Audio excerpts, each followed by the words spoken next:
Muy bien, y continuamos hablando de viajes, en este caso con el licenciado Alejandro Capanegra.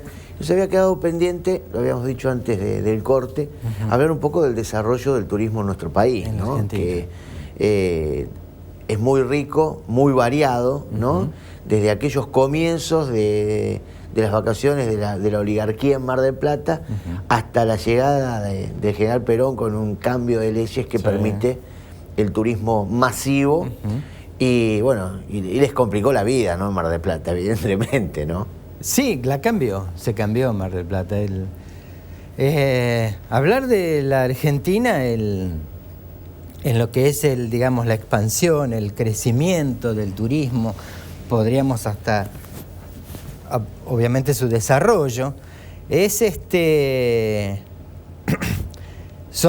digamos que tiene varias instancias, ¿sí? Está la instancia de la cada vez mayor práctica por parte de la ampliación del turismo dentro de las actividades que hacía la población. En un principio, como bien habías mencionado, el turismo solamente, y en los términos de la lógica del veraneo, era solamente para la oligarquía argentina que tenía en Mar del Plata su ciudad, su destino, ¿sí? Para los años 30, para la década del 30, el turismo como práctica comienza un paulatino proceso de masificación, digamos controlado, masificación relativa, porque es el inicio de la práctica y del acceso con mayor frecuencia e incremento de los sectores medios.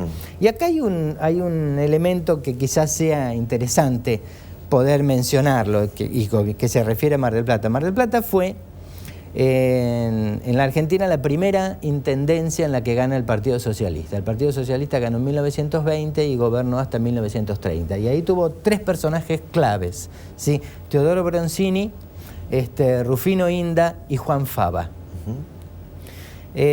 Los tres, que trabajaron naturalmente en conjunto y cada uno en su momento tuvo un periodo en la intendencia, tenían la certera intención que lo que había que hacer en Mar del Plata, la palabra de la época era democratizar el turismo. ¿Qué significaba democratizar el turismo? Que mayor cantidad de gente accediera a Mar del Plata porque eso le venía bien a la ciudad. En ese sentido, tenían perfectamente claro cuáles eran los efectos económicos que el turismo generaba, ¿sí? Basta con leer lo que ellos escribían, sus trabajos, incluso memorias y cartas, y se puede perfectamente ver que no había ningún misterio, Después, la andanada de información que nos vino del exterior no traía nada nuevo que acá no se supiera. Si después no se sabía o no había salido a la luz era por otras cuestiones, pero eso acá se sabía perfectamente. El asunto es que en la gestión que tuvo el socialismo en Mar del Plata, tuvo al respecto la oposición de los otros partidos que estaban también pujando por... ¿Y el gobierno nacional qué opinaba por ese entonces? El gobierno nacional en esa época era un gobierno que estaba actuando en manera de turismo, podríamos decir, de una forma que es reactiva. Es decir, en la medida en que el turismo iba teniendo cierta relevancia, el gobierno iba actuando en cierta consecuencia. Por ejemplo... Es decir, no impulsaba nada, se iba acompañando las acciones. Acompañaba acciones. La idea de Bustillo de hacer una dirección de parques, bueno, su hermano y el diputado Simón Padrós lo presentan. Que cumplió 75 años ya esto, ¿no? Exactamente. Sale la administración de parques, se sanciona la ley, Ezequiel Bustillo es el que dirige durante durante 10 años parques nacionales, y el gobierno fue trabajando. A partir de eso, en el año 38 crea una dirección de turismo que no prosperó, pero que fue creada, incluso sale en el boletín oficial.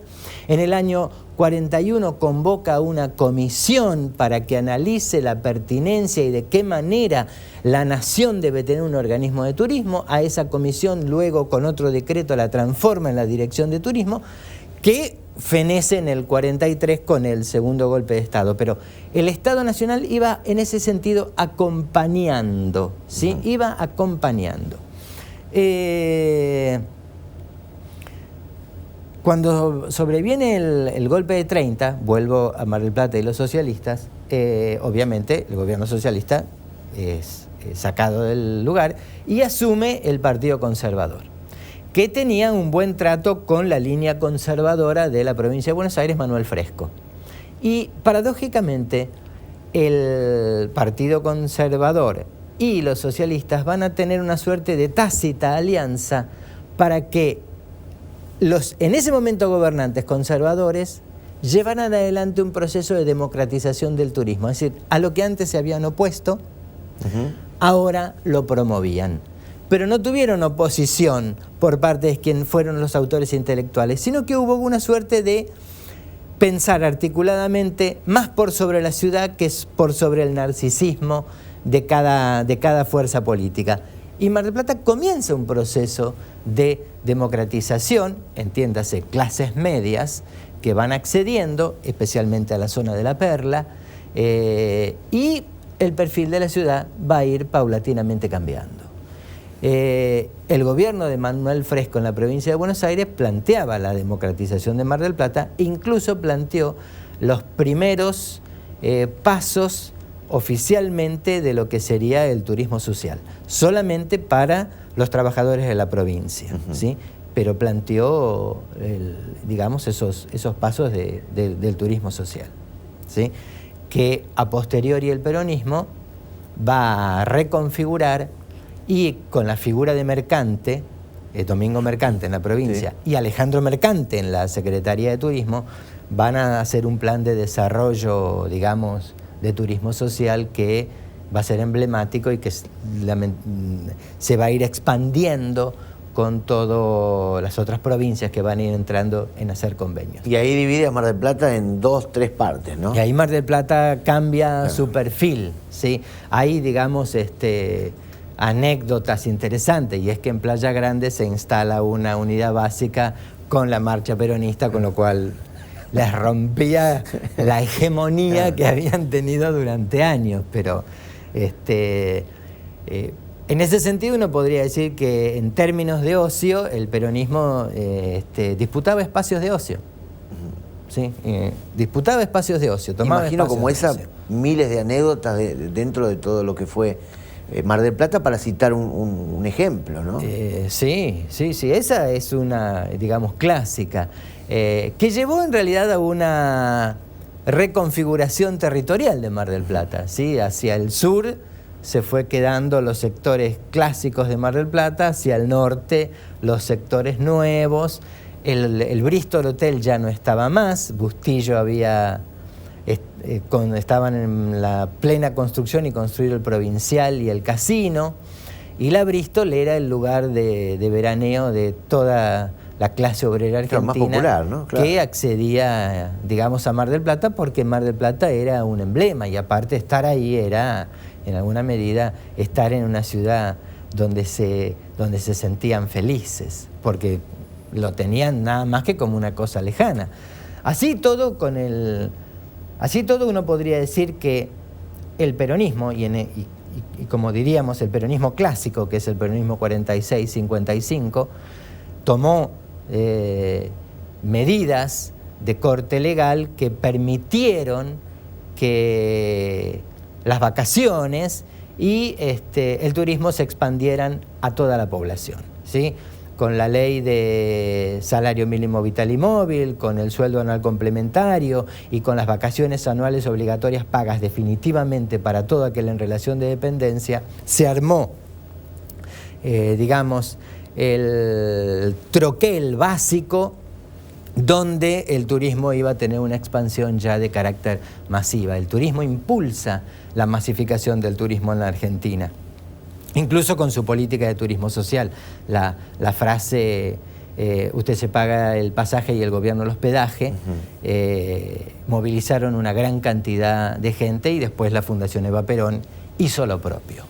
Pero hay otra cosa que es importante destacar del peronismo clásico, y es que el peronismo clásico es el que va definitivamente a incorporar al turismo como una política pública en la República Argentina. Después de ahí no hay una vuelta atrás.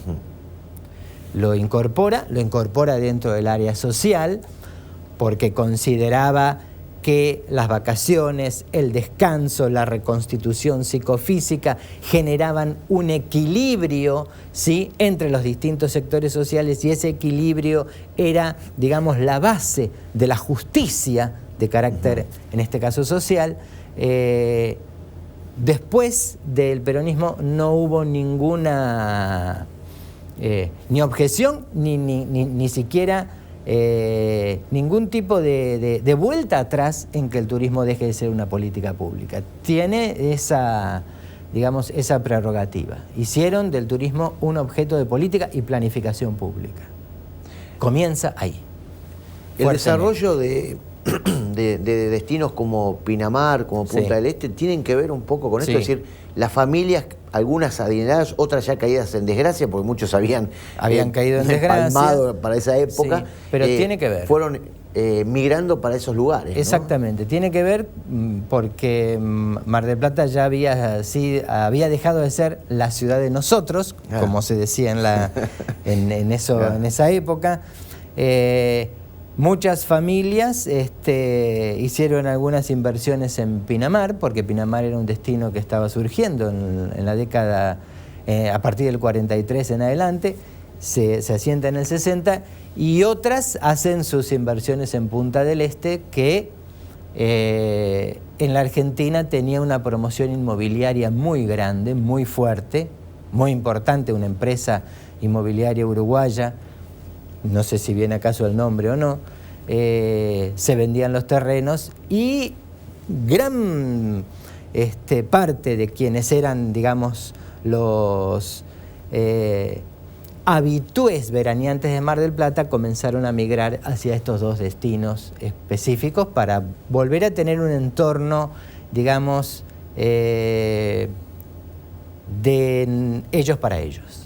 ¿Y qué papel juega en esta historia Francisco Piria, por ejemplo, que hizo una gran obra en Uruguay y fracasó en su intento de hacer algo aquí en las costas del río de la Plata? Piria lo que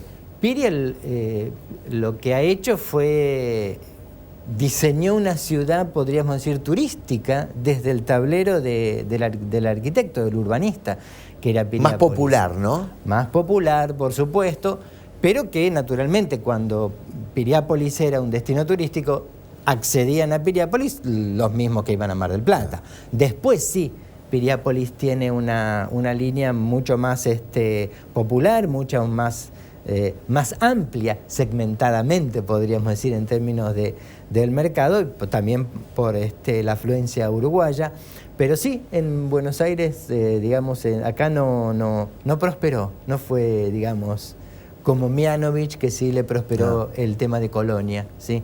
La Plaza de Toro de Colonia la hizo construir Nicolás Mianovich, ¿sí? Era un interesante empresario que tenía vínculos con la actividad turística. De hecho, bueno, Colonia fue uno de sus deseos de prosperidad, ¿sí? Sí. Bueno, hoy es parte de la historia, ¿no? Pero digo, cuando uno saca a luz todo ese tipo de cosas, ¿no? Te sigue provocando a mí mi indignación, ¿no? Digo la injusticia social de aquellas épocas, ¿no? De gente que por ahí veraneaba 3 meses, 6 meses, y era un fiel reflejo de la explotación hacia el obrero, ¿no? Exactamente, sí. Por eso la vacación anual obligatoria paga que el peronismo establece generó mucha resistencia. Unas que hubo anteriormente también tuvieron cierta, pero como se aplicaron en alguna medida. Después la ley de asociaciones profesionales, donde los sindicatos y las mutuales comenzaron a hacer también sus propios planes de vacaciones, pero sí, generaban cierta indignación en un sector de la población que lo que tenía era la idea de querer vivir en un país chico, un país de nosotros y que los demás... Para pocos, ¿no? Para poco, un país para poca gente, ¿sí? Eso, bueno, en realidad socialmente no iba a tener mucha vida. Por suerte tuvo una salida de carácter democrática, una salida en términos de no un conflicto fuerte ni de clase ni civil, tuvo otra suerte de salida. En ese sentido el peronismo supo canalizar una salida para tener un país equilibrado, un país en alguna medida mucho mejor. Fue la mejor época de la distribución de la producción, la distribución de los ingresos de producción. Fue la mejor época que tuvo la Argentina.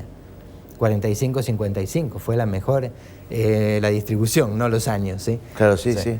Y decías de los que se oponen y se me vino a la mente la imagen de Martínez de Oz, ¿no? Que es decir, abuelo, hijo y nieto, es decir, siempre en distintas épocas oponiéndose al desarrollo del país, ¿no? Sí. O al crecimiento de la clase trabajadora, ¿no? Así es. De hecho, no se llama más Martínez de Oz en Mar del Plata.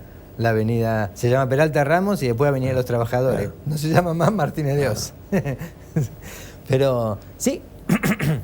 Bueno, pero por suerte hay un revisionismo, ¿no? Igual que con la figura de Roca, ¿no? Sí. De intentar de sacarla del sur, de todo lo que es la Patagonia, todo lo que lleva el nombre de Roca, ¿no? Incluso el lago Roca claro. Cambió de nombre. Cambió de nombre, sí, exactamente. Sí, son momentos de la historia también donde se reivindican algunas cuestiones y otras que se reivindicaban por otras cosas pasan a... Es como sacar los cuadros de la Casa Rosada, ese hecho, digamos, conmovedor. Una suerte de, bueno, ir hacia la historia de aquellos que no pudieron escribir su historia, de aquellos a los que le escribieron la historia, aquellos que, uno podría decir, perdieron la historia, ¿sí? En ese sentido me parece vital. Y la actividad turística tiene este tipo de cosas, las tiene. En 1 minuto y medio vamos a la pausa. A ver, no sé si podemos resumirlo, esta pregunta, como para poder responderla en este poco tiempo. Bueno. Pero después de Perón decías que nadie se animó a dar un paso atrás, ¿no? No, ¿Cómo han sido las distintas políticas? Porque hemos tenido varios gobiernos de facto. Hemos tenido, gobiernos que han sido bastante inactivos, otros un poco más activos. Sí. Bueno, esto es largo en 1 minuto imposible. Pero lo que uno podría, lo que yo podría ensayar hipotéticamente es que una vez derrocado el peronismo, el turismo siguió siendo una política pública, pero ya hay una transición hacia el turismo como una política económica. El peronismo tenía el turismo como una política social, no porque desconociera sus beneficios económicos, sino porque para la coyuntura de su momento de gobierno era necesario que sea, antes que nada, una política social, ¿sí? Pero perfectamente eran conscientes de los beneficios económicos que podía generar, incluso los beneficios económicos que tenía el turismo extranjero. Pero para la coyuntura en que estaban gobernando. A posteriori derrocado el peronismo, con lo que se llama, entre comillas, la revolución libertadora, por decirlo de alguna manera, y después Frondizi, Guido, Ilia, el turismo se va a perfilar y se va a, digamos, a ubicar definitivamente como una política económica. Y ahí hay una fuerte influencia extranjera. No manipuladora, sino de inversiones. Porque por la Argentina ver qué era lo que sucedía en otros países, escuchar recomendaciones de Naciones Unidas, el turismo va transitando hacia una política económica. Uno podría ensayar a modo hipotético y decir que ese proceso de economización del turismo casi podría ser un coletazo de lo que fue en su momento la desperonización de la Argentina, ¿sí? Un coletazo, ¿sí? El que pase a un segundo plano todos los aspectos sociales de la actividad turística, y son la hermanita menor, y lo económico aquello que es generador de divisas y generador de trabajo, que el peronismo era perfectamente consciente de eso, pasó a un primer plano, ¿sí? Llevado adelante, digamos, de otra manera y con otros criterios, ya con una, digamos, comulgando con criterios internacionales que estaban formalizados. Bueno, clarísimo. Hacemos una pequeña pausa y ya volvemos con el cierre de Hablando de Viajes.